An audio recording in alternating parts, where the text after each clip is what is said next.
When I married Andrew, he was working for my father, which was how we first met. Andrew and I decided that after our wedding, I would stay home, allowing me to delve into my hobbies like sewing and knitting. I cherished making him scarves and gloves every winter, gradually honing my skills until he proudly compared them to store-bought ones. This encouragement fueled my passion, and I envisioned sharing this hobby with our future child, a dream that brought smiles to both our faces. Andrew and I have been married for 6 years. Although we don't have children, we found happiness in our life together. Despite his demanding job, Andrew tries to carve out time for us on his days off, which means the world to me. However, there are moments when his work makes me feel somewhat isolated. 3 years ago, our tranquil life faced a challenge when I suddenly collapsed at home due to dizziness. Andrew rushed me to the hospital. I woke up to overhear him discussing my condition with the doctor. It was serious and something I would need to manage for the rest of my life, though not immediately life-threatening. The possibility of future episodes meant prolonged hospital stays were inevitable. Despite my anxiety, Andrew was there, reassuring me. During one of these hospital stays, I was reflecting on the many scarves and gloves I had knitted, now carelessly tossed aside, when Andrew, perhaps thoughtlessly, remarked, "I married you because you're the boss's daughter." His words stung deeply, awakening a realization within me. It was clear I needed to address this with him, to understand his true feelings, and to discuss how we could genuinely cherish our time together, just as we had planned in the early days of our marriage. Despite his reassurances, Andrew's comforting words during my hospital stay only partially eased my concerns. He held my hand, telling me not to worry and promising to visit whenever he could take time off from work. With him by my side, I felt a flicker of hope that everything might turn out okay, even though there were no guarantees. True to his word, Andrew initially visited almost every day. He would check on me, hold my hand, and even bring my favorite sewing tools to help me pass the time. Teaching him to sew became a delightful way to while away the hours, making the monotony of hospital life bearable. We chatted about daily trivialities and stitched together, enjoying each other's company. However, after about a year, these visits became less frequent. Andrew's presence dwindled from daily to only every few weeks. I assumed he was swamped with work and continued my sewing, focusing on a scarf I planned to give him during his next visit. Anticipating my discharge by the year's end, I also started knitting gloves to accompany the scarf, pouring all my affection and longing into each stitch. The day he finally showed up again, I eagerly presented him with the gloves, only to be met with a cold stare. "Are you still making these? It's annoying," he said bluntly, pushing the scarf I had made, still pristine and untouched, back into my hands along with divorce papers. His words cut deeper than any physical pain could. Andrew explained that he couldn't continue taking care of me, suggesting it was time for us to part ways. The divorce papers were already signed by him, signaling the end of our journey together. Even though I had sensed a change in our relationship ever since his visits became sporadic, facing the reality was heart-wrenching. I had always tried to convince myself that he was merely caught up with work, but the Andrew I knew, the kind, attentive one, wouldn't have let work stop him from supporting me. When he stopped coming without any explanation, I knew something was amiss. When I calmly asked him why he wanted a divorce, it wasn't because I was desperately clinging to our relationship. I realized I might have become a burden to him, and if the compassionate Andrew I married truly wanted this, I was ready to let go. This acceptance was painful but necessary, as it was clear the life we once dreamed of sharing was no longer possible. As Andrew's visits became sparse, I found myself grappling with the realization that the partnership he once promised seemed a distant memory. When I finally mustered the courage to ask him why he had changed so drastically, his response was shockingly blunt. "Isn't it obvious? Ever since I married you, it's been one problem after another. I'm so tired of those scarves and gloves you make every year. Honestly, I only married you because your dad was my boss," he confessed with a harsh laugh that felt like a slap. His words revealed a deep-seated resentment towards the simple joys I cherished in our life together, joys that he now mocked as trivial and embarrassing. As Andrew vented his frustrations, I couldn't help but notice the luxurious, finely made scarf wrapped around his neck, a scarf I had not crafted. It dawned on me that perhaps he had never appreciated any of the gifts I had lovingly made.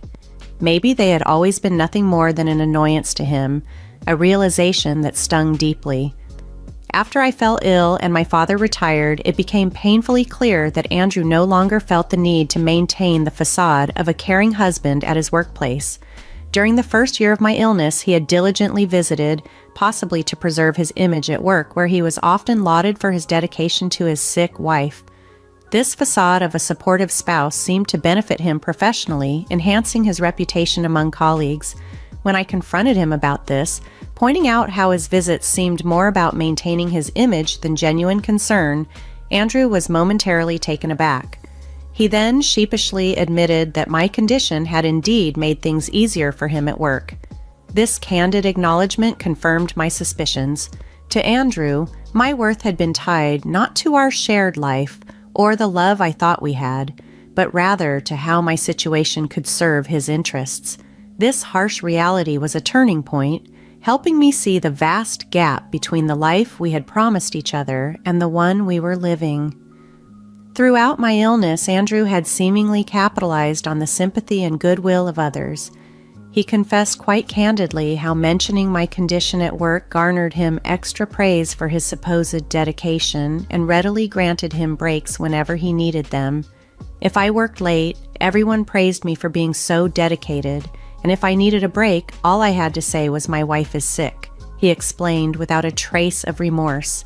His tone was almost boastful as he added that my illness had inadvertently paved the way for his upcoming promotion, dismissing his colleagues as fools who were easily manipulated by his story. As he spoke, I saw not the man I had loved, but a stranger with a cruel smile, revealing his true nature. Resigned and realizing the extent of his deceit, I quietly accepted the reality of our situation. "Well, if my illness was useful to you, then that's something. We probably won't see each other again, so take care," I said calmly, handing him the divorce papers. He barely glanced at them before taking them and leaving quickly, marking the end of our marriage. After he left, the weight of it all came crashing down, and I cried alone. Soon after, I was discharged from the hospital and returned to my parents' home. My father was furious when he learned how Andrew had exploited my condition for his gain. "I never expected him to act like this," he exclaimed, shocked by Andrew's actions. By then, however, I had come to terms with the end of our marriage and reassured my father, telling him that I wished to stay with them for a while. My parents were supportive, encouraging me to do whatever made me happy, which at that moment meant being with family. Before moving back with my parents permanently, I decided to visit our old house, only to discover that the front door lock was broken. Confused, we rang the doorbell and were greeted by a stranger. He informed us that he had bought the house a few months earlier and was now living there with his family. Although my parents were outraged, I chose not to cause any trouble for the new residents and left quietly. Unable to let go of the matter, I called Andrew to confront him about the house. He nonchalantly confirmed, "Yeah, I sold it while you were in the hospital, keeping the money as my compensation. It was my house originally."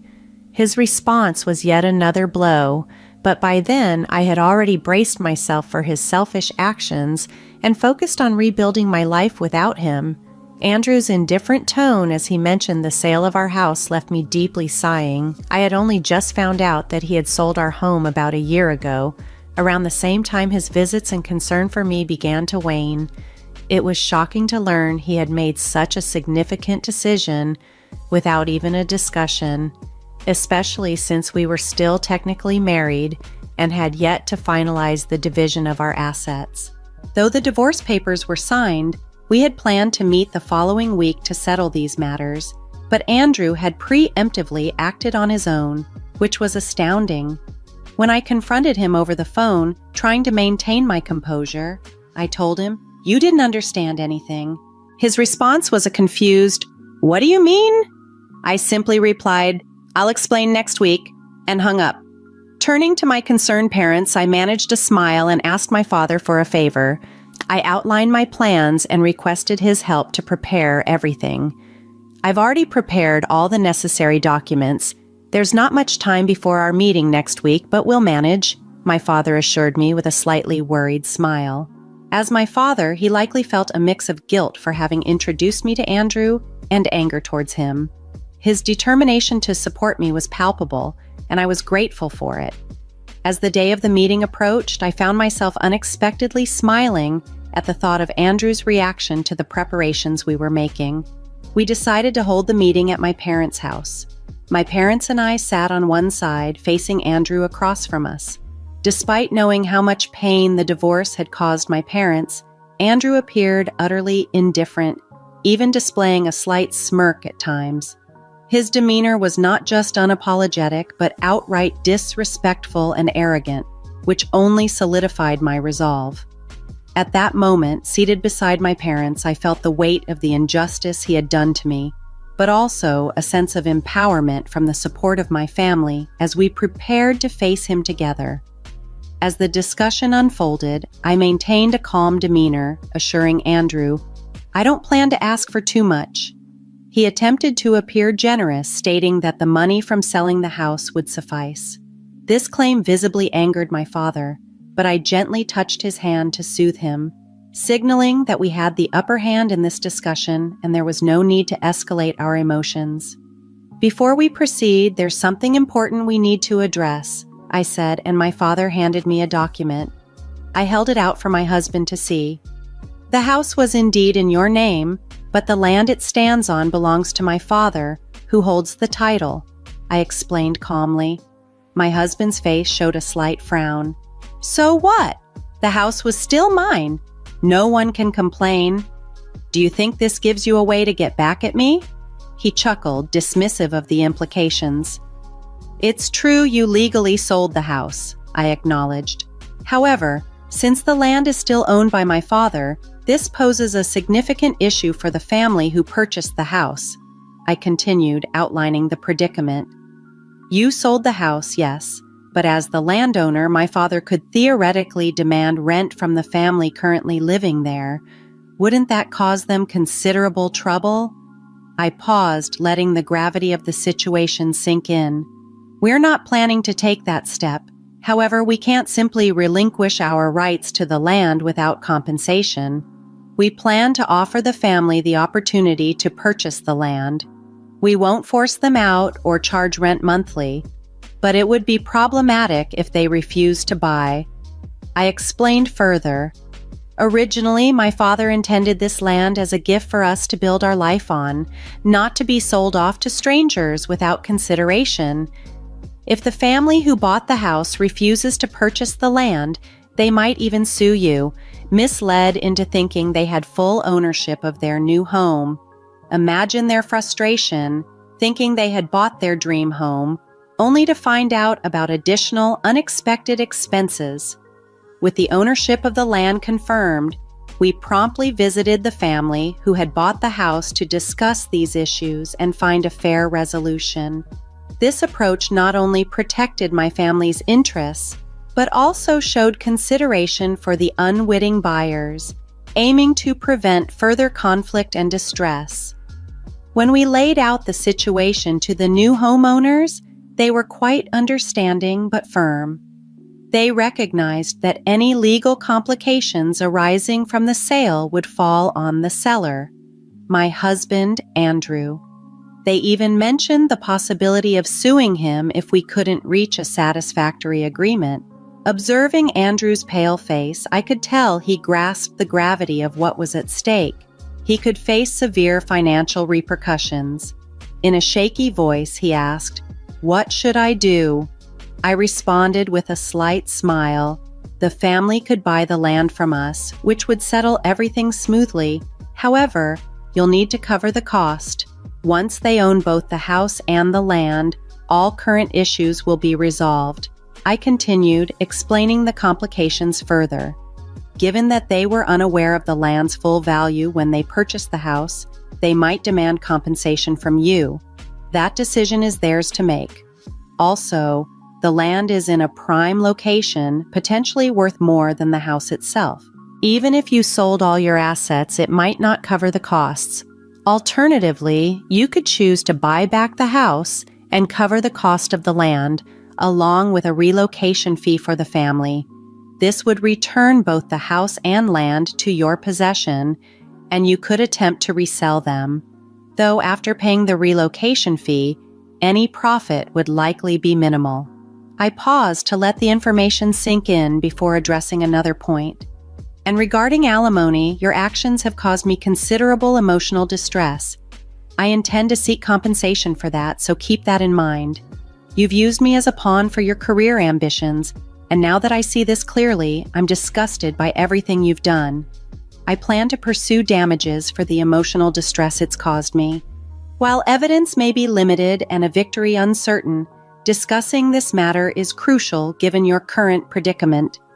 My father, though retired, chimed in with a stern tone. I still have many connections from my career. I've been in touch with former colleagues who have shared your opinions and actions regarding my daughter. You're being looked down upon by everyone, Andrew. He shared this with a cheerfully grim smile, which finally seemed to make Andrew realize the seriousness of his situation. The combined pressure of potential legal and financial consequences, coupled with the loss of his professional reputation, cornered Andrew, forcing him to face these harsh realities head-on. The status he had built at work, using me as a stepping stone, was now crumbling around him. Sitting confidently across from Andrew, I clasped my hands together, my smile radiant and unlike any he had seen from me before, especially since our separation. "Let's discuss what happens next," I began, my voice steady and assured. Andrew, caught up in the gravity of the situation, managed only a strained laugh, his eyes brimming with tears. As the negotiations unfolded, it was clear that the advantage was mine. Andrew agreed to pay alimony and also to compensate for the land where our house once stood.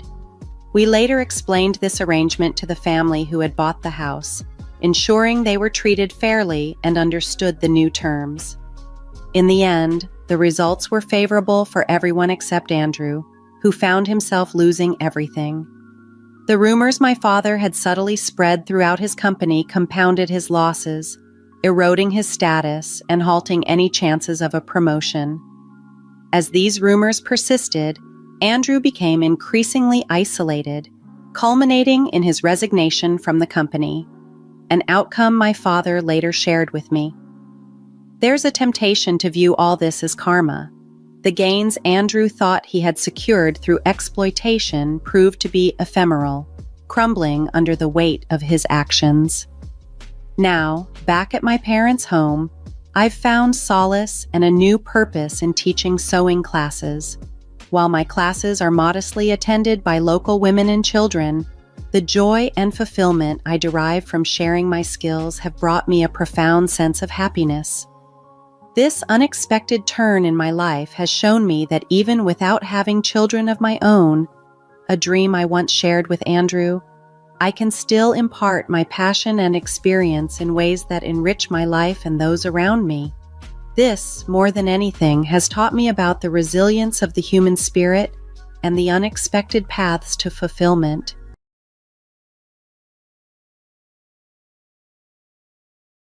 "Can you help with the cleanup?" I gently asked my mother-in-law, hoping for a positive response. "I'm not your real mother. Clean up without complaining. It's audacious of you to ask, considering your position as a daughter-in-law," she snapped. I couldn't hide my shock as Shelley's warm smile vanished, replaced by a cold, unyielding stare. "You must be joking, right?" I whispered, my heart racing. "Why would I be joking?" Shelley replied with a smile. As the tension in the room thickened, I realized that my perfect life was falling apart before my eyes. "My name is Kathleen. I met Elijah at my part-time job during my student years, and we quickly became close. After dating for 5 years, we decided to marry. Elijah and I worked at the same manufacturing company, and our days were busy. However, this busyness strengthened our bond. Every evening, we returned home on the last train, and no matter how tired my husband was, he waited for me at the station. Whenever he saw me, he greeted me with a bright smile. Elijah genuinely cared for me and made me forget my daily fatigue. I felt happiness in our daily life. Both of my parents had passed away, leaving behind a considerable inheritance. We had been living without using that inheritance, planning to save it for our future needs. One day, on our way home, Elijah asked, "Kathleen, my parents want to visit tomorrow. Is that all right?" I felt a twinge of nervousness, but replied with a smile, "Of course, they're always welcome." My in-laws, who lived nearby, occasionally visited our house. We had a close relationship and mutual trust. They treated me like their own daughter, and I cherished them as my real family. One day when they visited, my mother-in-law Shelley suggested, "Kathleen, Elijah, this house is getting old. If you don't mind, why don't we live together? I think the day when we'll have grandchildren is coming soon, and I think I can help with household chores." My father-in-law, Bradley, also agreed. Bradley, who was always cheerful and friendly, had recently shown signs of health problems. Elijah and I had become increasingly concerned about this change, and we often exchanged worried words about it. Living together could also deepen our family bond. I thought our home would become livelier, and there would be more things to look forward to in life. That proposal sounds wonderful to me. However, this house might become a bit cramped. Let's discuss how we can all comfortably live together in more detail, I suggested, and Elijah nodded in agreement. Shelley added with a smile, "Kathleen, you have an inheritance from your parents, right? How about using it to build a wonderful house?" I was taken aback, as I hadn't mentioned the inheritance to her. I had always thought it wasn't something to share in detail with others, so when my mother-in-law brought up the topic, I was a bit taken aback. Moreover, I felt a slight discomfort when she mentioned how she intended to use the inheritance. However, even though I had hesitated to spend a large amount of money until now, I began to think that perhaps it was finally the right time to do so. Considering the enthusiastic faces of Elijah and my in-laws, I thought my parents would have supported this idea. "In that case, how about building the best house together?" I proposed enthusiastically. We decided to build a new 2-family home. The construction went smoothly, and our new life together began. Our home was filled with laughter and warmth. I felt happiness in this kind of life when I came home tired from work at night. Shelley would have warm food ready and wait for me. My father-in-law would join in, and we'd enjoy drinking together late into the night more often. Every day felt special, and I truly thought I made the right choice living together in this house. But life is unpredictable. My father-in-law's health began to decline gradually. While it wasn't life-threatening, he decided to move into a nursing home because he didn't want to be a burden to us. Although it wasn't that far away, when we could no longer hear his cheerful voice at home, we inevitably felt a sense of loneliness. Shelley and I made it a point to visit him frequently. In the midst of this, Elijah had to go overseas for work. He said, "It's only for a little while. It might be refreshing for you to spend some time alone with Mom. I'm sure she's relying on you too. I'll be back soon." Behind those words, I could feel his thoughtfulness. Indeed, the days spent alone with Shelley were refreshing and had their own kind of fun. However, such days didn't last long. One day, Shelley suddenly came up with a massive shopping list. I was surprised and asked, "Wait, are you going to buy all of this? What are you planning?" Shelley responded with a smile. "I've decided to have a little party with some neighborhood friends today. Can you help?" I readily agreed and joined in with the preparations. After shopping for the requested items and returning home, Shelley asked me further, "Can you please help with the cooking?" It seemed like a lot of work, but I thought that if we worked together, we would have a good time, so I agreed to help. Eventually, we finished preparing for the guests, and they started to arrive one after another. Then Shelley said, "Thank you, we'll take it from here," and started the party. Feeling out of place, I reluctantly decided to spend some time outside. When I returned home after a while, the party hadn't been cleaned up yet. and Shelley was leisurely enjoying the TV. Seeing this, I became a little irritated and asked, "Can you help with the cleanup?" To my surprise, Shelley, who had always been kind, responded sternly, "I'm not your real mother. Clean up without complaining. It's audacious of you to ask, considering your position as a daughter-in-law." I couldn't hide my shock. I had been living what felt like a dream, and I was astounded by Shelley's sudden change in attitude. Her warm smile, which I had grown accustomed to, vanished in an instant, replaced by the coldness of her words. "I've been kind to you only because Elijah likes you. He values you more than me, which I didn't particularly appreciate. I knew about the inheritance matter, and I've always pretended to be the ideal mother-in-law. I had planned to continue this facade for decades, but fortunately, the circumstances changed sooner than expected, so I feel relieved," she concluded. Hearing Shelley's words, I was stunned, barely managing to remain standing. "You must be joking, right?" I asked, hoping her response would reassure me. She smiled and replied, "Why would I be joking? Even after you married Elijah, I never considered you a real family member. Thank you for providing this wonderful house, but from now on, you will respect my opinions. If you can't, then please leave. This house belongs to us.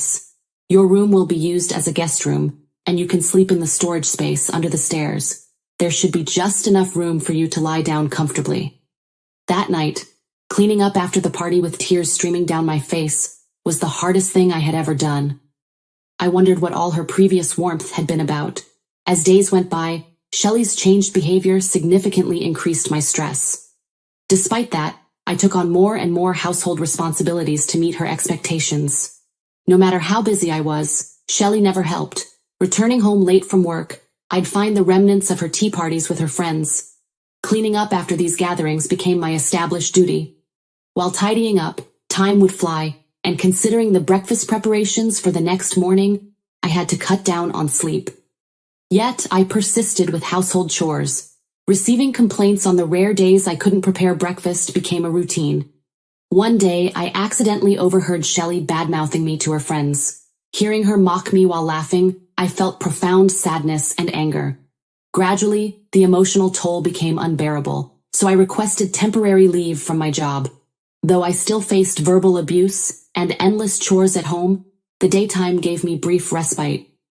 Then one day, after finishing my chores early and huddling in the storage space under the stairs, I heard Shelley return with someone. It was Neil, a local resident, and a familiar face as he is one of Elijah's friends. Ever since my father-in-law had moved into a nursing home, the time Shelley and Neil spent together increased, hinting at something more than just friendship. At first, I thought they were just friends, but the special atmosphere between them and their silent exchanges hinted at something else. I had tried not to ponder what might be happening between them. From the gap in the storage under the stairs, I cautiously observed the situation. At that moment, I witnessed Shelley and Neil kissing intimately. I had suspected something was going on from their demeanor, but being confronted with this reality, I was deeply shocked. It seemed that Shelley was having an affair with him in our house. Hoping for the scene to end as soon as possible, I closed my eyes and covered my ears, waiting, unable to bear the situation. I decided to visit Bradley at the nursing home in the following days. He had always been understanding and was a source of comfort for my heart. Before leaving the house, Shelley saw me and asked, "Are you going out somewhere?" "That's perfect timing. I have friends coming over tonight, so spend your time outside." Sensing the underlying tone of her relationship with Neil, I rushed to see Bradley. Upon meeting him, he seemed to sense my pain and comforted me. I poured out my heart about Shelley and Neil's affair. He listened carefully to my story, and after I finished speaking, he began to speak slowly. His words resonated deeply in my heart. "It seems you've been through a lot, but it's probably only Shelley who is blaming you unfairly. You're not alone, Kathleen. I'm glad you've come to me in this tough time. Elijah must be worried about you too. I'll handle this matter properly, so don't worry." With that, Bradley gently stood up, offering his hand and said, "Let's go home together. Are you okay? Please don't push yourself too hard." "Thank you for worrying about me, but for your sake, I can endure anything," I replied, feeling his warmth. We walked beside each other on the way back home. When we arrived at the house, I noticed that the visitors' shoes were left as they were in front of the door. They had probably assumed that I wouldn't be returning so early. Bradley, without any hesitation, went inside the house and into the room where Shelley and Neil were. Shelley looked shocked, her eyes wide. On the other hand, Neil went into complete panic, staggering as he jumped out of the window barefoot. If he was just a friend, he wouldn't be so flustered. "Shelley, I've heard a lot from Kathleen. I'd like to hear your side of the story," Bradley said, his tone calm but firm. Shelley seemed unsure of how to respond, but finally said, "I apologize for the affair, but Neil approached me first, so it's not entirely my fault." Hearing her response, Bradley sighed deeply and replied, "The issue is how you treated Kathleen." Before Shelley could say another word, Bradley placed divorce papers on the table. "Let's resolve this properly. I want you to leave today." Shelley was in a state of panic. "But it was just a one-time thing, and yet you're handing me this? It's not fair to blame me alone. Why are we getting a divorce when you believe that girl's story?" Bradley, choosing his words carefully, replied, "I consider Kathleen as my own daughter. As a parent, I can sense her emotions and thoughts very clearly, but it seems you can't see that." Shelley looked down and fell silent. "Leave this place by today. If I find you here tomorrow, I won't hesitate to call the police. Understood?" Upon hearing those words, Shelley collapsed to her knees. Afterward, on Bradley's advice, I spent the night at a nearby hotel. When I returned home the next day, Shelley was gone. I heard that Shelley now lives in a cramped old apartment in the neighboring town. She had exhausted all her funds on expenses related to the elderly care facility, and despite her age, seemed to be working multiple part-time jobs to make ends meet. A few days later, Elijah returned home. When I told him everything that had happened, he looked astonished. "I had no idea such things were happening. I'm glad Dad was there when it happened," he said. After that, our lives returned to a peaceful and happy state. It might not be long before this spacious house gets a new addition to the family.